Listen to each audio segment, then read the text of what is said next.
দিনের আরও কিছু খবর নিয়ে এখন থাকছে ডেস্ক রিপোর্ট।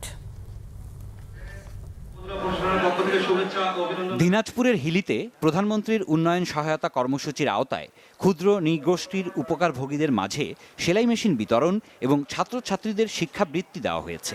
উপজেলা প্রশাসনের এই আয়োজনে প্রধান অতিথি ছিলেন সমাজ কল্যাণ এবং মহিলা ও শিশু বিষয়ক মন্ত্রী অধ্যাপক ডক্টর AZM জাহিদ হোসেন। টাঙ্গাইলে ডিসি অফিসের জলাশয় এবং লেক পরিষ্কার কাজ উদ্বোধন করেছেন মৎস্য ও প্রাণী সম্পদ প্রতিমন্ত্রী সুলতান সালাউদ্দিন টুকু। এ সময় সবাইকে পরিষ্কার পরিচ্ছন্নতার বিষয়ে দায়িত্বশীল হওয়ার আহ্বান জানান তিনি। এ সময় প্রতিমন্ত্রীর সঙ্গে ছিলেন জেলা প্রশাসক ছাড়াও স্থানীয় জনপ্রতিনিধি ও সংশ্লিষ্ট কর্মকর্তারা।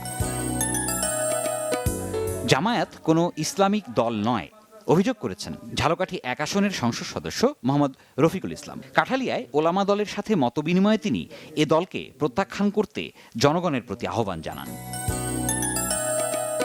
ডেঙ্গু প্রতিরোধ ও জনসচেতনতা বাড়াতে নেতাকর্মীদের এগিয়ে আসতে বলেছেন বিএনপির কেন্দ্রীয় নির্বাহী কমিটির স্বেচ্ছাসেবক বিষয়ক সম্পাদক মীর শরফত আলী সপু। মুন্সিগঞ্জের শ্রীনগরে ডেঙ্গু প্রতিরোধে র্যালি ও পথসভায় যোগ দিয়ে তিনি একথা বলেন। এ সময় তার সঙ্গে স্থানীয় বিএনপির নেতাকর্মীরা উপস্থিত ছিলেন। দীর্ঘ ১৭ বছর পর শুরু হয়েছে নীলফামারীর ডিমলার শহীদ জিয়াউর রহমান কলেজের একাডেমিক ভবন নির্মাণের কাজ। উদ্বোধন করেন সংরক্ষিত নারী আসনের সংসদ সদস্য রেহানা আক্তার রানু। সঙ্গে ছিলেন ইঞ্জিনিয়ার্স অ্যাসোসিয়েশন অব বাংলাদেশের আহ্বায়ক শাহরিন ইসলাম চৌধুরী তুহিন। পরে হয় আলোচনা সভা। সিরাজুম মনির শুভ, বাংলা ভিশন, নিউজ ডেস্ক।